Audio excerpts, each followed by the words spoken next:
Okay, great. Take it away, Terry.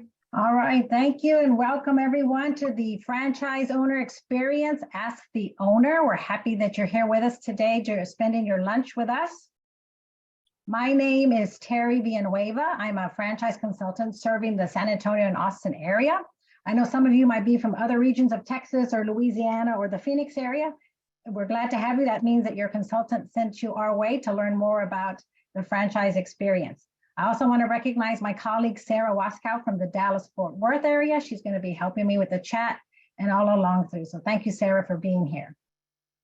Just a little bit about me. Prior to being a franchise consultant, I spent most of my career with an insurance company, over 20 years helping agents, business owners with their business, whether it was a business plan, consulting, and helping them grow their business.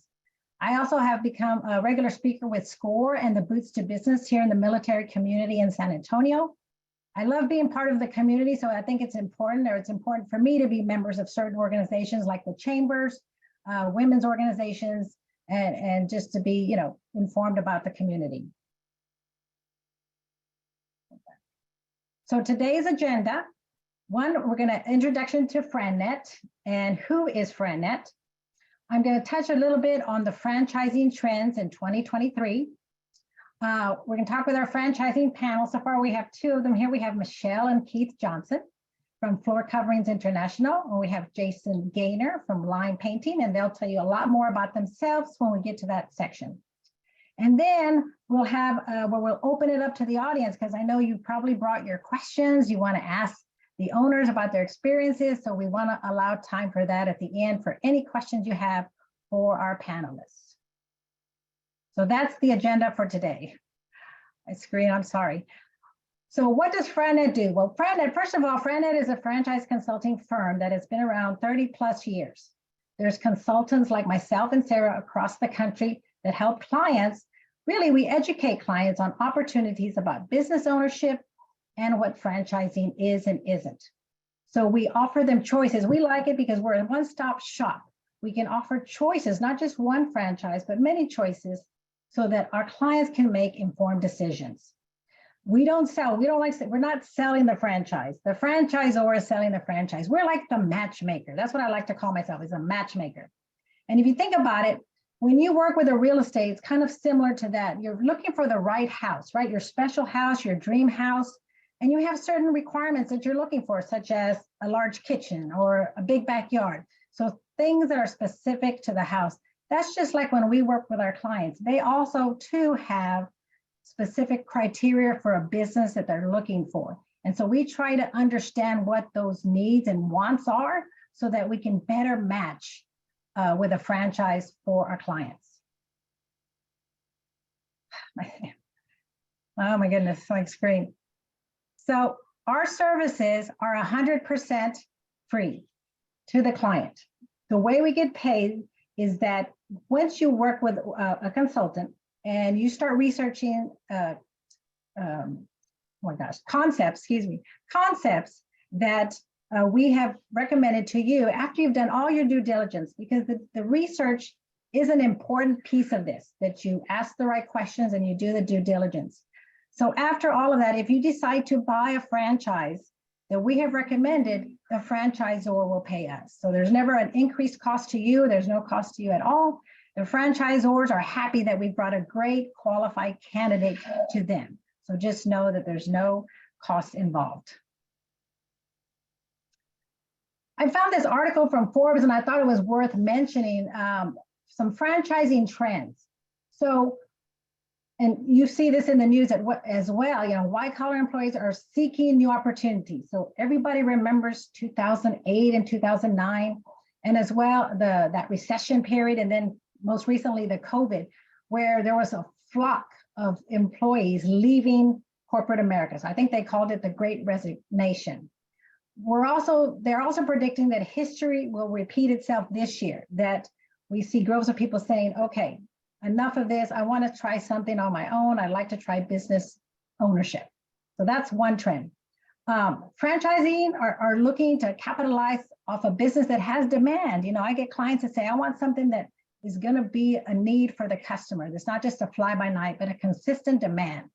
So they're looking for aspiring entrepreneurs are looking for something with a lower risk investment, a proven model, a brand recognition to get them jump started. And then really it's a focus on innovation. What's unique or different about this concept? There also was a stat that 30% of customers are willing to pay more for excellent service or a customer experience like never before.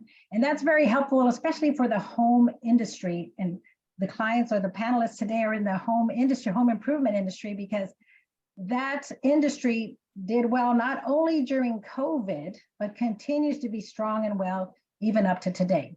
So that's a great stat to share.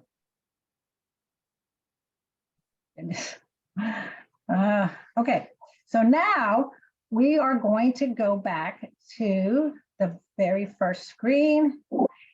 So now it's my pleasure to introduce, I know this is what y'all came for, to introduce our panelists for today. First, I'm going to introduce Michelle and Keith Johnson. They are from New Orleans, and their business is Floor Coverings International. So welcome, Michelle and Keith. And then we have Jason Gaynor from Austin, Texas, and he is with Lime Painting. So thank you so much for being on our panel today. We appreciate it. Our pleasure. And I failed to mention, I just want to mention the elephant in the room. Today is Ash Wednesday, and if somebody's saying, what is that on her forehead? I went to church today to get ashes, so I apologize if you're wondering what is that on her forehead. Okay, so let's get started. I want each of the panelists to answer, and Michelle and Keith, we will start with you. Tell us about what you did before you became a business owner. And I know that's about 6 years ago, and why you decided to change directions. Would you like to start or me? Well, we were in the hospitality business, and we've had various different roles doing hospitality and food service and things of that nature. And then moving to Louisiana, our company decided that they're going to move out of state soon afterwards. And we found a cute little house. We have wonderful neighbors. We're very happy here and decided to stay. And FranNet reached out to us and says, hey, we have different opportunities if you've ever thought about doing something else. So we met with FranNet. We kind of sorted through. We went through all the testing and everything like that. And we thought that was very thorough. And then they started matching us up to different companies that they felt as though we would make a good fit for. So we did all the due diligence. We went through copious amounts of information, and eventually we settled on a brand that we felt really good about and that we could apply all the lessons we learned in hospitality towards more of a service related business in flooring and customer service there. And it's turned out to be a really good fit for us. So 6 years in, we're happy we've done it. All right. And was there a certain moment or point that you decided like this was the right path, or what made you just make that shift? Well, we were going through all the different brands that were being available, all the different franchise opportunities and such for our region. And we started whittling them down. And I think we started around 18 different brands. And then we finally sorted out 3 that we really kind of keyed in on. And we liked the business model. I'd come from business where we had 500 to 1,200 on staff. So we're looking for a business profile that was much more limited in the scope. And everybody knows human resources can really make a monster out of a molehill. So we really just wanted to find something that was manageable and that we felt good about. And then we finally settled on Floor Coverings International. And we had the marketplace that we really liked. And we opened our doors, and it's been a roller coaster, but we're happy we've done it. Good. I'm sure we're going to get to some of that later. And it's nice that you're on the call too, because as a husband and wife team, you did it together. Yeah. And so we see that a lot, that couples want to try to do something together. So that's great that y'all have been able to accomplish that. Why don't you give a quick commercial about Floor Coverings International? Like some people might not know what. So Floor Coverings International, what we do is we bring the flooring store to your door. We have these cute little sexy vans, and we cruise around in them. We bring all of our flooring products and our materials directly to the home. Because if you've ever been working on an in-home project, you have to go out to this place and then go out to that place, collect your samples, bring them all home, put them up to your favorite appliances or cabinets or whatever, and find out wrong color. So what we do is we bring everything to the home, and we do a simple little interview prior, just making sure that we're coming properly prepared. So everybody has all the information to make a correct decision. And we go to the home, spend a couple of hours, sort through all the different available options for them. We also think about what are individual needs for this home. Do they have children? Do they have pets? How durable would they like it? Do they want permanency? Are they they just do this as a hobby? So we go to the home, then we provide them with a full proposal to the penny, and hopefully we found a product that they really enjoy. And if they like the product, if they like the service, and they like us, chances are we're leaving there with a deposit that night. Awesome. Okay. Thank you so much for sharing that. We'll get to some more questions later. Okay. So next we're going to have Jason Gaynor from Austin, Texas with Lime Painting. He's been in the business about 1.5 years or so. So Jason, same question. Tell us what you did before, why you decided to change directions, and then give us a little commercial about Lime Painting as well. Okay, sure. Thanks for the introduction. So I initially got out of undergrad interested in medicine. I was interested in orthopedics, so right off the bat, I went to work at a company that sold orthopedic total joints in Dallas. So I was part of the surgeries and facilitating the usage of the instrumentation and making sure all the implants and everything was there. And it was a great experience. It was some exposure to the sales world. I've always been kind of more scientific and mathematical, and I never really had quite the right brain for sales. So it was nice to have a little bit of exposure there. I ended up leaving there to go back to Houston, where my father has his whole career was a petroleum engineer, and he had split off from Pennzoil to start his own company. And he had developed some ideas that spawned companies, and he was in over his head trying to manage them all. So he appealed to me to come down and help him manage. Simultaneously, I began night school at University of Houston for an MBA, so I had some business background. And I spent 12 years working there, ultimately working up to the point of running the whole company. It was a small oil and gas upstream consulting firm. So we simply put, we advised our clients and investors on where the oil and gas was, how much is there, how to get it out, what the whole project economics look like. The last 3 years, my father was pretty well 1 foot out the door or more so, and I was running the company pretty much entirely myself. So it gave me a great deal of exposure to running a business. When COVID happened, oil and gas was hit pretty hard. He was ready to retire fully, and I had spent 12 years running the business or in the business, and was prepared to leave oil and gas. So I enjoyed it, but wasn't fully enamored with it, and just kind of wanted to go off and do my own thing. So I was on LinkedIn, and I was searching for my next gig.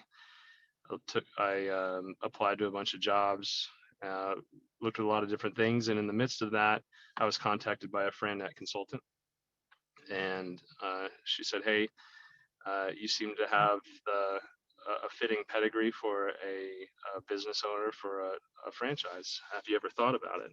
And I said, "Actually, yeah. I haven't looked into it, but it's always been in the back of my mind that it was well suited for me personally.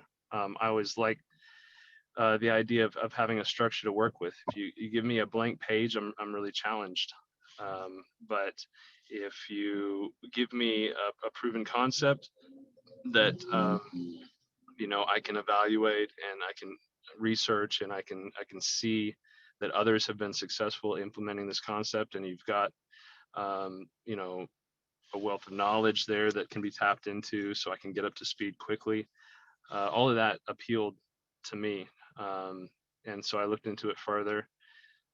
Like Keith had mentioned, I went through a wide variety of different franchises, just figuring out what I wanted to do or what would be a good fit. And I have to say, I was very, very pleased with my FranNet consultant. Her name was Mary Kronk. She was a wonderful lady to work with, and she was really patient with me and very indulgent, and understood how my brain works and that I need to gather all the facts and information and kind of really fully vet things out. I'm not one to just take a blind leap of faith. And so she did a great deal of working with me and understanding kind of the dynamics of me and my family and what might fit, and then gave me several examples or several franchises to look at that were a pretty wide variety, but were somewhat already culled down to things that were probably decently likely good fits. So I looked at a wide variety of things, including a fast food restaurant, a large format printing business, several others, and ultimately decided that lime painting was the right fit for me. Very good. Okay. And tell the audience a little bit about a commercial about lime painting. What does lime painting do? What do they specialize in? Okay. So Lime Painting is a franchise based out of Denver. It's relatively young. The franchise itself was created about 8 years ago, but it really only ramped up in spreading across the country about 2.5 years ago. We focus on high-end custom homes primarily. And so we paint interior, exterior, metal, wood, concrete coatings, pretty much anything that can be coated around a home, we handle it or can handle it. We also have ancillary services we offer, such as stucco repair, masonry, even gutters, and some minor carpentry. And so that was kind of one of the appeals to me, is that we focus on the high end space. I felt like that was an attractive quality to me, and in residence, the high end space is a little bit more recession proof, and so. Just a final thing that I like to interject is that Sure. LIME is an acronym for Love, Integrity, Mission, and Excellence. And it's a little corny, I get it, but it also speaks to me, and I try and emphasize all of those qualities and all the work that we do. And I've been blessed with having a great territory here in Austin. Austin's growing quite a bit, and I've had some wonderful clients, and am very proud of my Google reviews. Right. Thank you, Jace, for that. And that's not corny at all. That's not, that's important, right? Having integrity and ethics and believing in a mission, for sure. So thank you for that. I'm going to ask just a few more questions to the panelists, but I failed to mention, please start putting your questions in the chat. I don't know if we've seen any so far, Sarah, but as you think of questions, put them in the chat. Do we have any thus far, Sarah? We do not. Everybody is on mute, so it would be best to type any questions that you have in the chat box. We would love to address those. And I was just going to add too, on the acronym for LIME, I mean, that was a good example of a culture fit. One of the things that's important when trying to find a franchise, not only is the role of the owner, but is it a culture fit, the other franchisees, the leadership? Is it something that you feel is a group of people that you would want to work with? So just my 2 cents there. Excellent point, Sarah. Thank you. All right. The next question for both of you is, tell us about the kind of support that you receive from the franchise, maybe in the beginning and then currently. So Michelle and Keith, we'll start with you. Okay. Well, Michelle's been in sales previous to us starting our company, whereas I had never had any sales experience. So it was important to me to focus on what is the style, how am I going to be comfortable with doing a sale, things of that nature. I was always in operations, so basically I missed out on the whole front side. So The training was good. And it's kind of like it's a whole new experience for us. So there's a lot to learn. We're definitely drinking from a fire hose. And even Michelle was, selling hospitality, hotel space, things of that nature. It's far different than doing flooring and home improvements. So, but we felt good about it. I think that just the system itself was very good. We didn't have to start from a blank sheet. And we are thankful that there was a lot of support, and there was always a plethora of different franchisees and the franchisor and others in the support role that we could always ask the questions. And I don't think we've ever asked a question where we could not get an answer. Okay, very good. Thank you so much for sharing. Okay, so I'm going to interrupt here, and we do have some questions in the All right. chat box. So Right. we can probably ask each of you to answer these questions.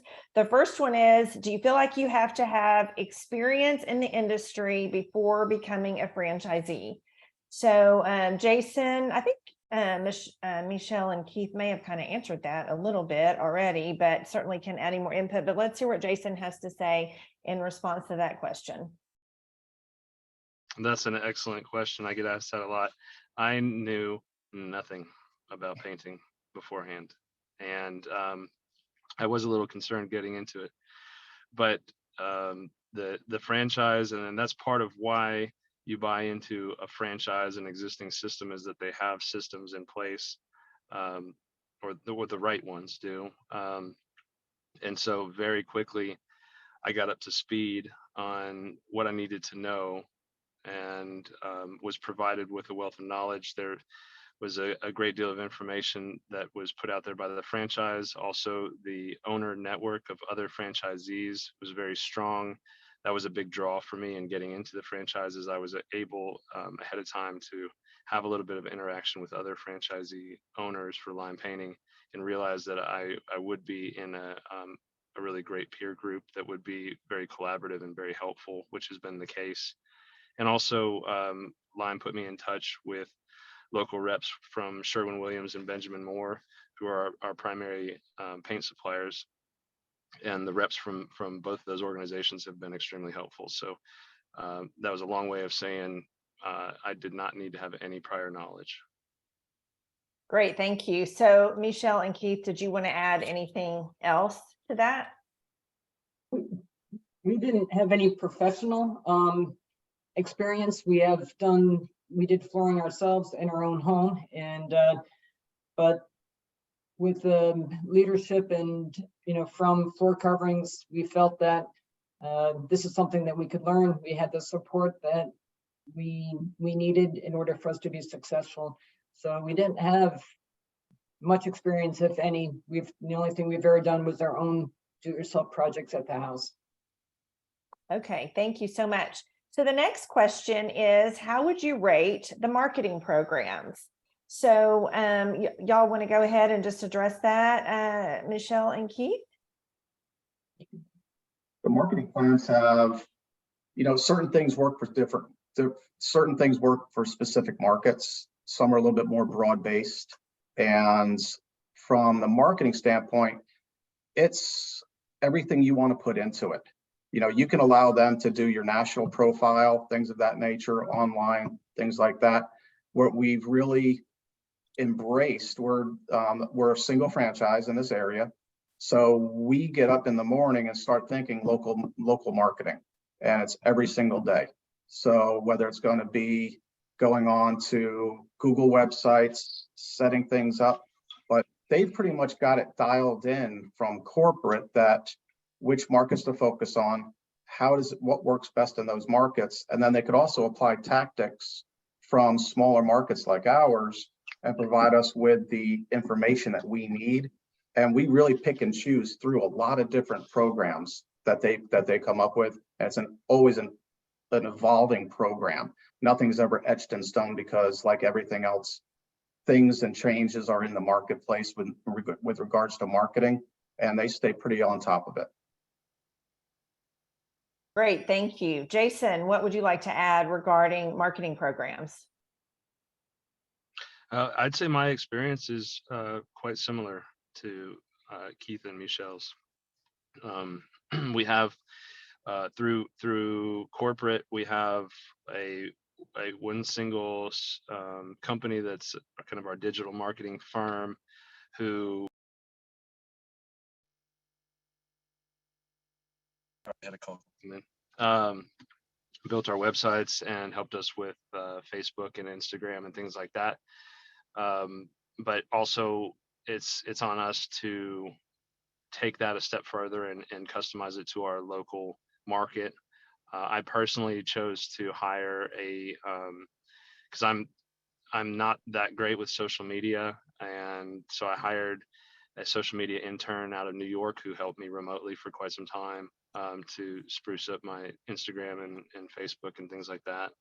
Um, but generally, the digital marketing side has been largely provided by corporate, and it's been very helpful. And then there's local marketing. We have signs that we're encouraged by corporate to place in high visibility areas, and then also a major part of our marketing is something that I was initially a little opposed to, but I found it to be quite successful and not nearly as bad as I thought, is actually door to door. So we have salespeople that we send to knock on doors, which is something that I, having previously worked from home, was not too thrilled with. I didn't like the idea, and I didn't like dealing with door to door salespeople. But the way that Lime does it, the way the coaching and the training is very professional, very hands off, not aggressive, not pushy, and it's very, very effective. So. Great feedback. Thank you. So we have a couple questions from different people centered around the same topic, and that's employees. One of the challenges about owning a franchise is employees. How are you overcoming those challenges, especially in the painting industry?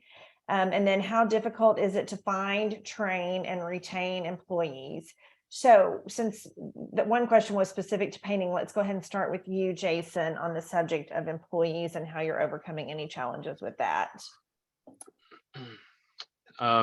That was obviously a large concern of mine getting into it, was how am I going to be able to find the right people to execute on the jobs and all that. So the way that our structure is set up is that all of the painters are subcontracted.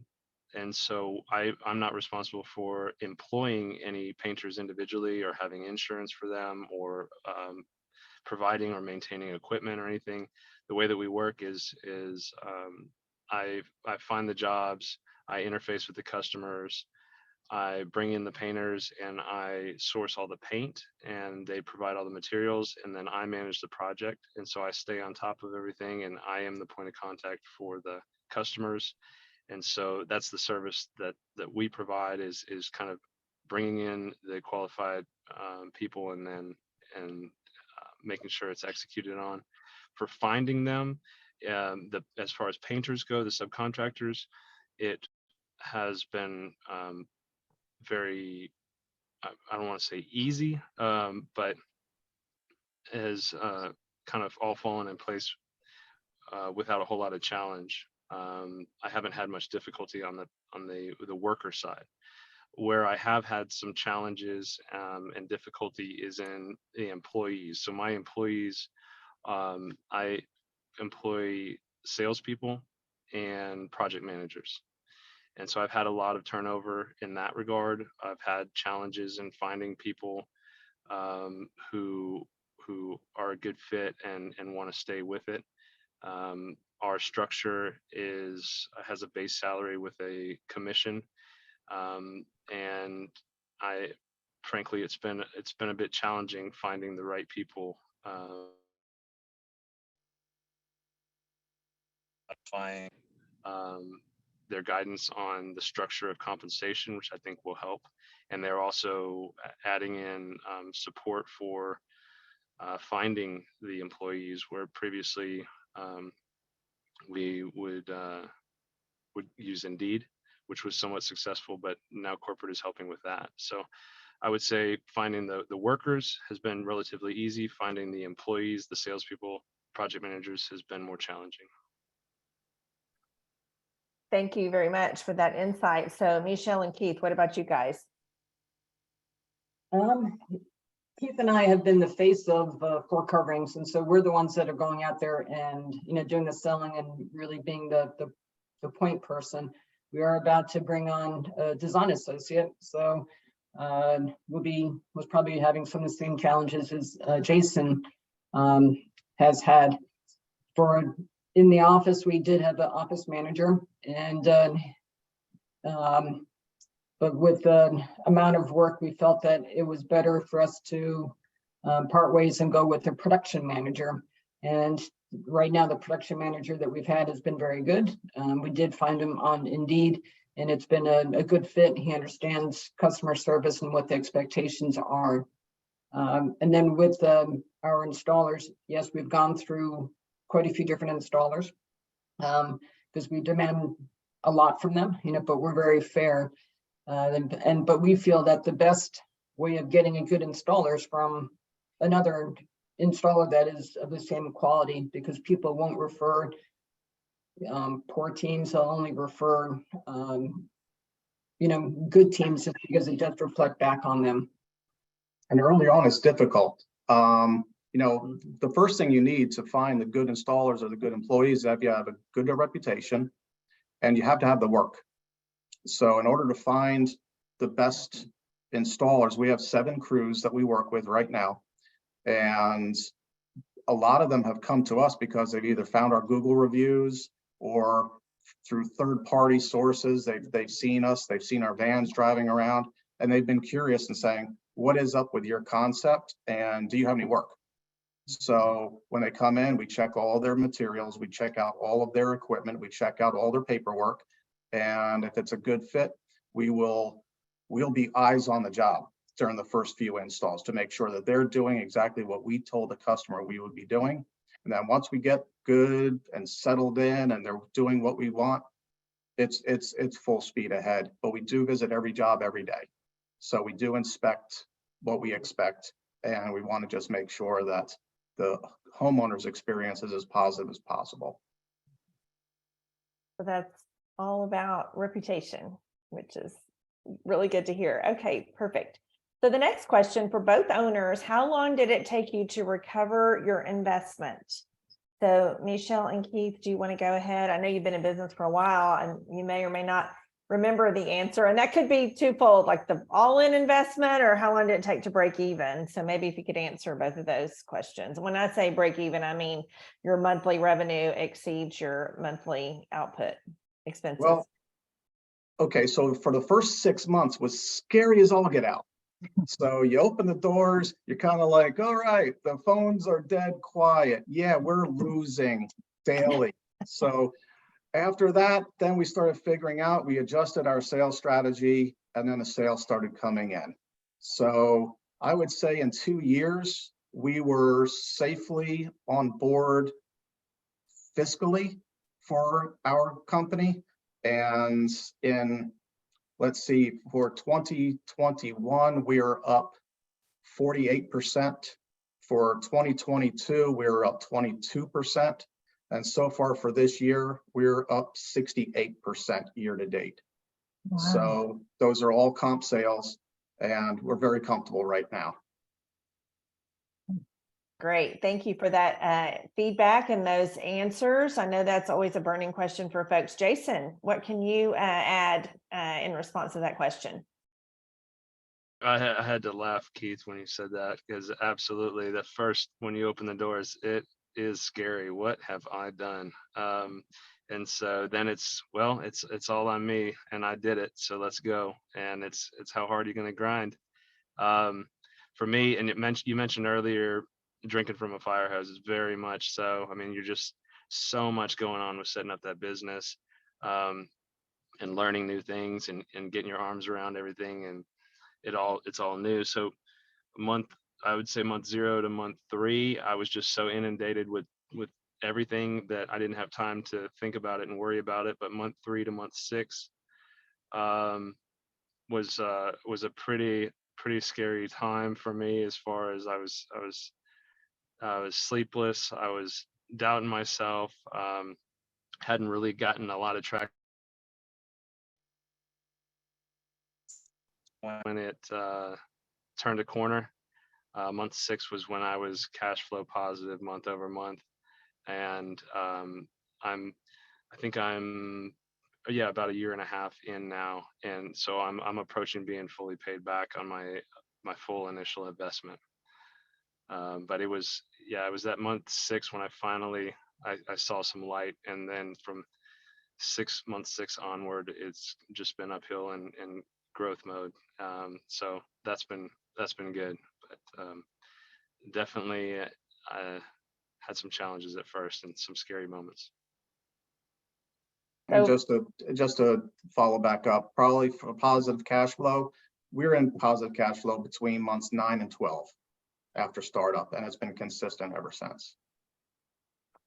That's great feedback. Thank you. And common denominator, both of you at one point said, "What on earth am I doing?" Right. And I think that's pretty standard. There's ups and downs. Nothing is perfect. There's actually a book called Street Smart Franchising, and it even addresses how normal that emotion is. They call it the grind. It has a name. And you get to a point within a few months into your business, and you start to kind of question and hit a wall a little bit. And then if you can follow the guidelines that our guest today offered and just keep going and maybe make some adjustments and get past it, hopefully it will be worth your time. So next question, what were the biggest challenges in getting your franchise off the ground? That's part 1 to the question. And part 2 is, what would you do differently? So Michelle and Keith, why don't you guys start with that one? That's a great question. Wow. Challenges to the launch is, so we're an island franchise. We don't have any other franchisees in the area. There is Baton Rouge, but they're far enough away that our marketing does not mix.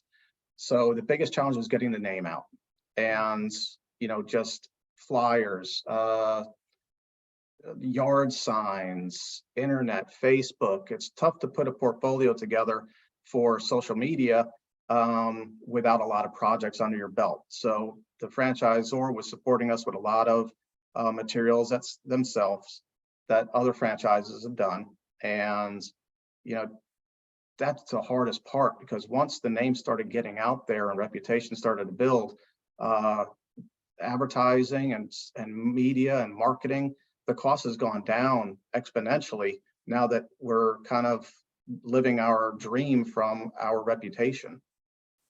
So what could we change? What would we change then? Hindsight 2020. I think we probably would have wanted to scale earlier once we felt comfortable with our sales approach, and that we had learned enough that we can now teach the sales approach for our design associates. And this year is the year that we do actually scale, and we start bringing in some design associates to help us out. Great, thank you so much. So Jason, what about you? What do you think your biggest challenges were, and what would you do differently? I certainly agree with Keith. I was in a similar situation. Lime Painting is not a well-known paint brand. That's not very large nationwide still, and certainly not whenever I started. There was a Houston franchise and a Dallas franchise, but nobody in Austin or near me.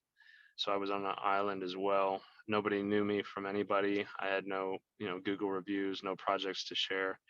That was a little bit scary. So kind of breaking through and just building awareness of our brand in this marketplace. That was probably the most challenging part of getting started. I think I was trying to do a little too much, I'm speaking towards what I would do differently. I was trying to do a little too much with leading up to launching Lime Painting franchise. I was doing other consulting work, and so I felt a bit rushed in getting the business open, and was therefore feeling pretty overwhelmed. I think what I would do differently is just carve out a month ahead of launch to do all the minutia of establishing the business and, you know, registering with the state and getting the insurance and all that stuff. Just so I felt a little bit more comfortable at the point of launch, that I could just focus on the actual nuts and bolts of lime painting and not setting up a small business. So then, because as it was, I was, like I said, feeling pretty overwhelmed with trying to do both simultaneously. That's great insight. It is definitely drinking from a fire hose when you're trying to get started and figure out when to do what and how to launch. And the franchisor is obviously helping you with that, but some of it you have to you know, prioritize and figure out what makes the most sense in your area, especially if you're having to get permits and things like that. Every community is a little bit different. So I want to go back to the question about recovering your investment. There was a follow-up on that question that said, as you felt uncertainty or kind of questioning your decision at times, did you have any support from other franchise owners? So Jason, share with us a little bit about your experience, I would say just in, you know, your camaraderie with other franchisees there and kind of that support group there, that support system. Sure, that really was huge. So I think Lime now has 25 owners, and I think I might have been like the 7th or 8th. So I was kind of early on, and I was in one of the tranches of a ramp up period of where they were really making a big push to get the brand out. And so there was a lot of new franchisees coming in at that same time. So I guess what I'm getting at is we were all going through the trenches together. There were some people that were maybe 1, 2, 3 months ahead of me. And then as I got into it, some people that were 1, 2, 3 months behind me. And so we're kind of all going through it together, and we could all feel each other's pain, and we were kind of bouncing ideas off each other, helping each other with what worked and what didn't. And also just kind of being a shoulder to cry on sometimes. I mean, you know, my wife didn't want to hear about things not going well so much. I mean, she definitely was helpful, but it was better for me to talk with other franchisees who are kind of in the middle of it. It was, you know, I felt better for me too, so that I could kind of insulate my wife from my fears of it not going so well. Totally understood. Great insight. You definitely want that spousal support, but I do definitely see that insulation there piece as well. So on that subject, Michelle and Keith, you guys are in it together. So tell us, so there's no insulating. Tell us about your relationships with other franchisees and that support system there. I will say that when in doubt, there's a wonderful network with FCI group, whether if you're part of a momentum group, which would be maybe 5 or 7 owners, getting together on a monthly basis, going over best practices, financials, and everything else. Also, there's a forum that if you have any questions, you can go on the forum and ask, questions about product or install, which always, seems to help, as well as there's a group chat. So there's different ways that you can get information or support, or just like you said, a shoulder to cry on. With Keith and I, yes, we're in it 24/7, but I will say that when we get home, we don't want to be talking business. We just we try not to. That's our time, and we used to work, Monday through Sunday, 7 days. And now I know that just mentally and physically, for us to take Sundays off, we really try to take one day off just so we can recoup. Because when you're and clean the house. But we're we run really hard, Monday through Saturday. Okay, great. Thank you for that. What I always encourage other franchisees thinking about getting into a system, generally speaking, the franchisor has been in the same shoes at some point as they were starting their business. So they figured out a lot of things out there, but the best ideas and such always come from the owners and operators out there. So you need to reach out to, that's why you're part of a franchise brand. and you really want to reach out to anybody and everybody you can to kind of learn what they're doing and how they're becoming successful. That's great feedback. And kind of goes back to what we were talking about earlier with a culture fit and having other franchisees that are supportive and willing to help. It means a lot. It can make a big difference. Okay, another good question that we have is, what considerations did you make regarding the decision to leave? I'm sorry. What considerations did you make regarding the decision on employee salaries and healthcare benefits? So it's a little bit twofold. They're asking about you providing that to your employees. And then the comment is, leaving a full-time job has me concerned about this change or risk. So anybody coming out of corporate America that's been receiving those benefits, obviously that is a big change when you swap over to business ownership. So Michelle and Keith, can you guys kind of address what you do as far as offering that to your employees, and then for yourselves as well? We've been fortunate. So we have just a production manager that works with us, and he does have benefits from his spouse. So we haven't had to go down that path at this time. But I will tell you, he has a little one on the way, and we have considered going ahead and bringing him onto our medical plan, and just so his family has coverage, and he has a little bit better stability, because he's kind of fearful once the baby comes, is his spouse's work gonna be affected? And he's got a lot on his plate. So what we want to do is make sure he has a good landing pad in the event that he needs to make some changes. And going forward it's going to be a big part for us to sell a good design associate to come with us with a decent benefits plan as well. Great, thank you for that. What about you, Jason? So I actually don't have any benefits that I offer to employees currently.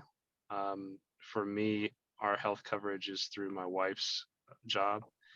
To fund the business, I emptied out my 401k from my previous job. And as part of that, they have like a program through the government of rolling over your 401k to start a business. And so I have a 401k for my line painting franchise that employees have had the opportunity to contribute to, but I currently don't offer anything as far as matching or beyond what is required. That's something that I'll certainly want to consider and look into, but currently it's just not a cost that I can take on that would be meaningful in terms of I feel like retention of employees. I haven't really, in the process of hiring, I haven't really had anybody be concerned with it. So that's kind And of I could just add, you need to protect you first. So if you've got a decent program where you're employed at currently, when you need to jump into your being an entrepreneur, go through the life lessons and go through, networking with different insurance people that somebody you might know. Later on, after you're open, you're going to start joining B&I groups and such. There's almost always going to be somebody in there that can help you kind of steer you and your company the right direction and try to find plans that work best fiscally for you, as well as decent benefits for everybody involved. That's really great feedback. I think that is a big adjustment, kind of change for people, is some of that networking, because having been an employee, that's not something that you generally do. And you can certainly meet professionals in a lot of different industries that can help you as you go about making some of those decisions. That is all that we have. Oh, wait, I just see another one. One second. Another question. Do you mind talking about getting the funding or startup fees? Can the parent company say no to you joining the brand? So Jason, would you like to answer that first? You mentioned the path that you took for funding your franchise. Could you please read that again? I didn't quite fully understand that last part. So basically he's asking, do you mind, or she, I'm not sure, do you mind talking about getting the funding or startup fees? So the path that you took to fund your business, and then can the parent company say no to you joining the brand? So Oh, okay. yeah, the answer to that is yes. Franchisees have to Yeah. be approved by the franchisor. But yeah, go Right. ahead, Jason, regarding the funding path that you took. Right. Yeah, I guess to answer that second part first, kind of answer out of order. Yeah, it's definitely a matchmaking that's got to be mutually a mutual choice. And that was kind of one of the things that I was sort of concerned with also, is that I want to know that I am being selected, I am being chosen, not just to make me feel good about myself, but to know that they won't just take anybody's money that walks through the door. I think that should be important to anybody, is that um, that the franchise or does have an interest in finding the right fit, and not just anybody with money, or else that's going to be negatively impactful on the brand as a whole, and it's going to be bringing in owners that shouldn't be there. So then as far as the funding the business, yeah, I had a 401k from my previous company, and the government has this program called ROBS, Rollover for Business Startup. So you can take your 401k and basically use it to purchase stocks in your own company that you're starting up, and you start up a C Corp, I think. I'm not really fully well versed in all this. I'm pretty sure it's a C Corp. But you start up a corporation, and then that is my parent corporation. That's where my 401k is, and then I have a child company that is Lime Painting of Austin LLC. And so the money that I took from that 401k, I was able to just put directly into the business. So paying the franchise fees and using it for funding startup operations. And then I additionally contributed some funds from just my personal savings to supplement that to help with startup. Thanks so much. What about you guys, Michelle and Keith? Anything, did you do something different, or did you follow that same path?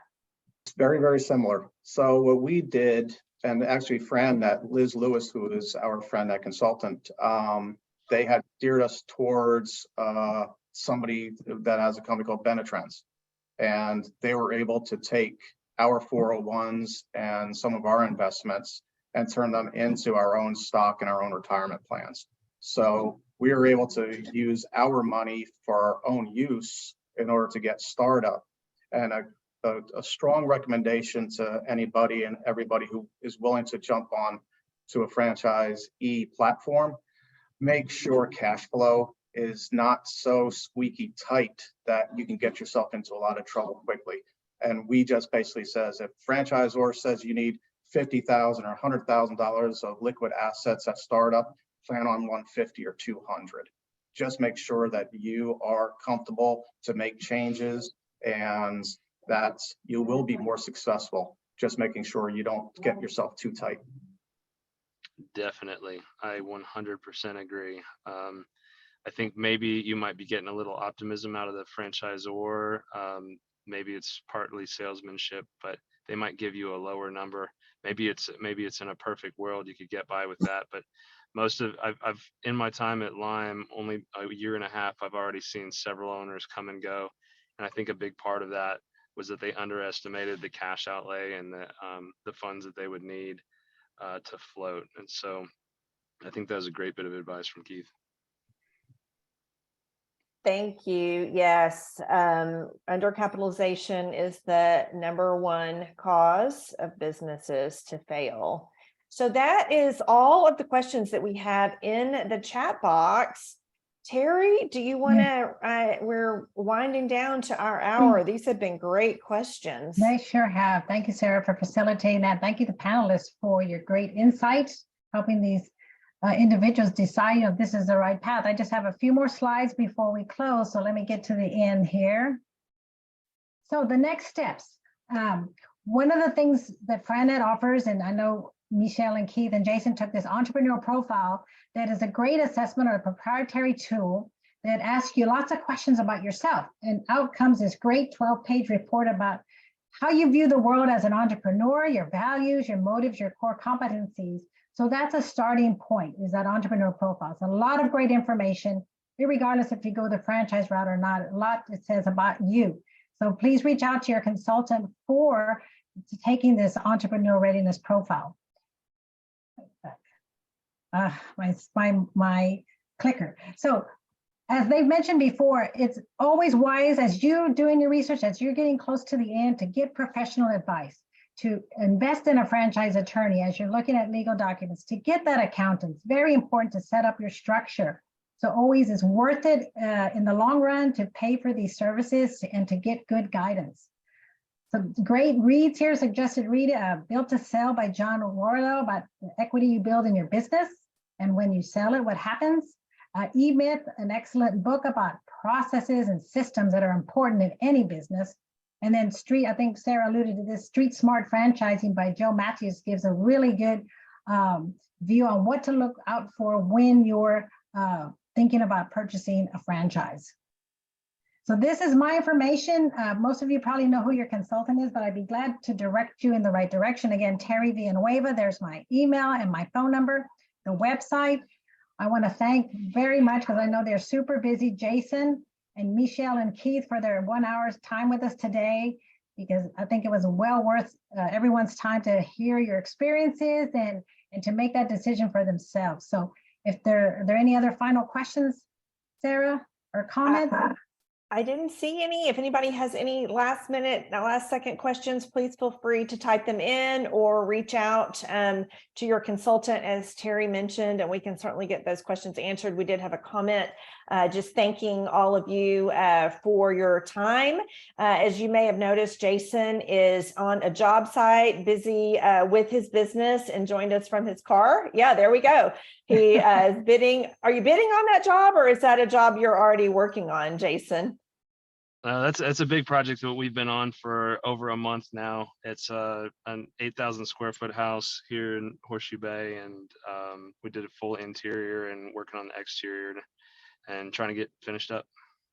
Wonderful, very exciting. So too bad that Michelle and Keith are in Baton Rouge, or y'all could coordinate together and they could do the flooring. But that's one of the nice things about that industry, is finding collaborative partners to maybe refer. So we got another thank you and congratulations comment. You inspire us, keep at it. So we are grateful again for your time and participation today. We are right at 1 o'clock. So I hope everybody has a great rest of your day, and thanks again. Perfect, thank you. You're Bye-bye. most welcome. Bye-bye, everybody. Thank you. Bye.